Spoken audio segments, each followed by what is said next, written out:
Hello student, स्वागत है आपका एक और नए वीडियो में।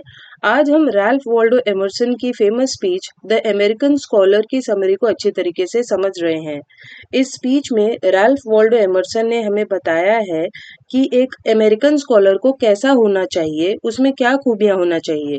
तो चलिए अब हम लोग इस स्पीच के इंट्रोडक्शन को देखते हैं और उसके बाद फिर समरी की शुरुआत करते हैं।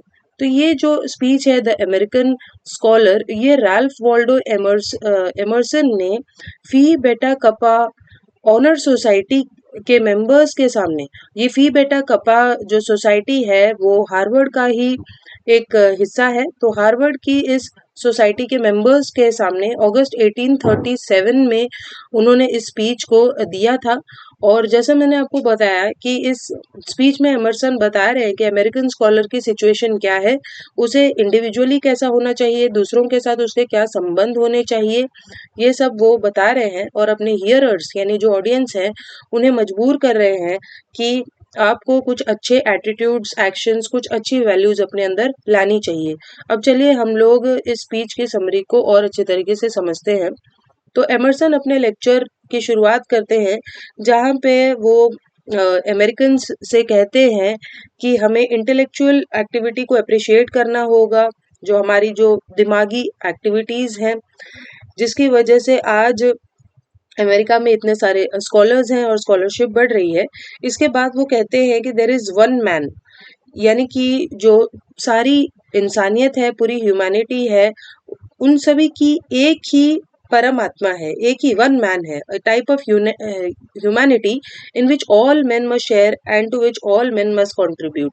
तो वो कहते हैं कि हम सब एक हैं, वो बेसिकली सभी की यूनिटी के बारे में बात करते हैं।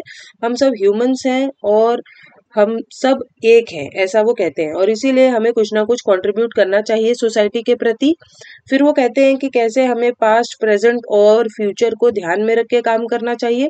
पास्ट, जो स्कॉलर है वो पास्ट की तरफ इसलिए देखता है क्योंकि पास्ट से उसे बहुत कुछ सीखने को मिलता है, इंस्ट्रक्शंस मिलते हैं। इसके बाद जो स्कॉलर है वो प्रेजेंट को देखता है और उसके बाद वो फ्यूचर की तरफ एक्साइटमेंट से देखता है। Emerson proceeds to explain the primary influences of the American scholar. फिर वो बताते हैं कि अमेरिकन स्कॉलर को क्या क्या चीज इन्फ्लुएंस करती है। तो पहले तो जो स्कॉलर है वो नेचर से बहुत कुछ सीख सकता है।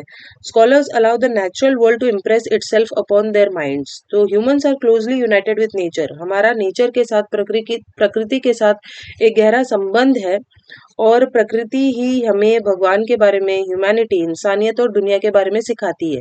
इसीलिए जो स्कॉलर है उसे नेचर से इंस्पायर्ड होना चाहिए, नेचर से बहुत कुछ सीखना चाहिए। The more scholars learn about nature, the more they learn about their own minds and lifes. तो जितना ज्यादा ये स्कॉलर नेचर के बारे में सीखेगा, उतना ज्यादा वो अपने खुद के दिमाग और अपनी जिंदगी के बारे में समझ पाएगा। Second, scholars turn to the past for knowledge and inspiration. तो सेकंड है कि स्कॉलर्स को पास्ट की तरफ देखना चाहिए ताकि अपने इतिहास से उसे नॉलेज और इंस्पिरेशन मिल सके। इसके बाद एमर्सन कहते हैं कि बुक्स बहुत अच्छी चीज होती है, बुक्स के जरिए हम बहुत कुछ सीख सकते हैं पास्ट के बारे में। Books allow access to truth, हमें सच्चाई पता चलती है बुक्स के जरिए, लेकिन बुक्स भी इम्परफेक्ट होती हैं। इसीलिए स्कॉलर्स को उन बुक्स को ध्यान से पढ़ना है और डिसर्न करना है, खुद पता करना है कि क्या चीज़ को अवॉइड किया जाए और क्या चीज़ को एक्सेप्ट किया जाए।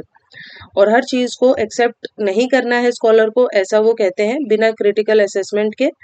Books, Emerson asserts, must be secondary to scholars' mind and observations and approach through a creative reading. तो बुक्स को हमें सेकेंडरी समझना है और उन बुक्स को पढ़कर हमें खुद के आइडियाज, अपने ओन आइडियाज को फॉर्म करना है, ऐसा एमर्सन कह रहे हैं। पूरी तरीके से बुक्स पर निर्भर नहीं होना है।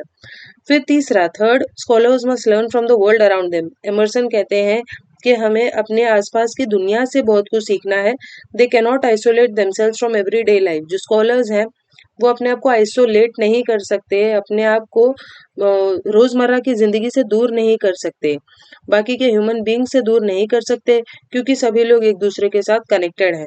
Therefore scholars must know what is happening in the world. इसीलिए स्कॉलर्स को पता होना चाहिए कि दुनिया में क्या हो रहा है, फिर चाहे वो कितनी भी छोटी से छोटी चीज हो, कितनी भी इनसिग्निफिकेंट चीज हो।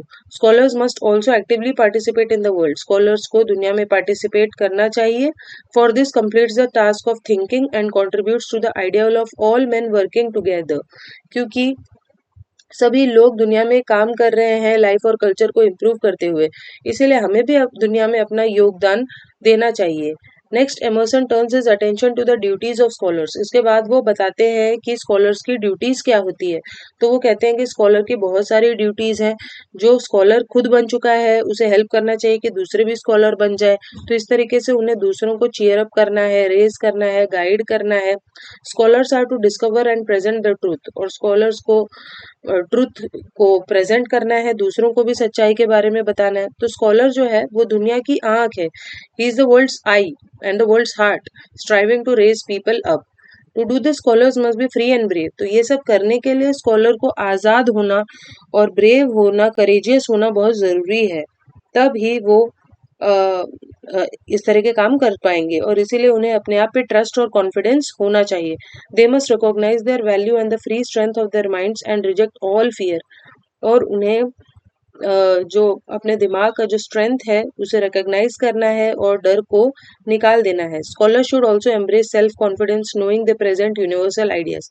तो उन्हें अपने अंदर कॉन्फिडेंस रखना है और दूसरों को सच्चाई तक लेकर जाना है। इसके बाद वो अपनी स्पीच को एंड करते हैं, जहाँ पे वो क्लासिकल एज, रोमांटिक एज और रिफ्लेक्टिव एजेस के बारे में डिस्कशन करते हैं, और कहते हैं कि जो अमेरिकन स्कॉलर है उन्हें इन तीनों जो एजेस हैं उनका कॉम्बिनेशन करना होगा, तभी वो हाईएस्ट लेवल ऑफ ट्रूथ यानी हाईएस्ट सच्चाई तक पहुंच पाएंगे।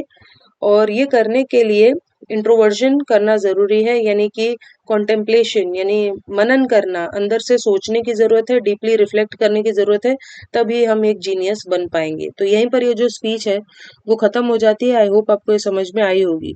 सो चलिए मिलते हैं नेक्स्ट वीडियो में, तब तक के लिए बाय।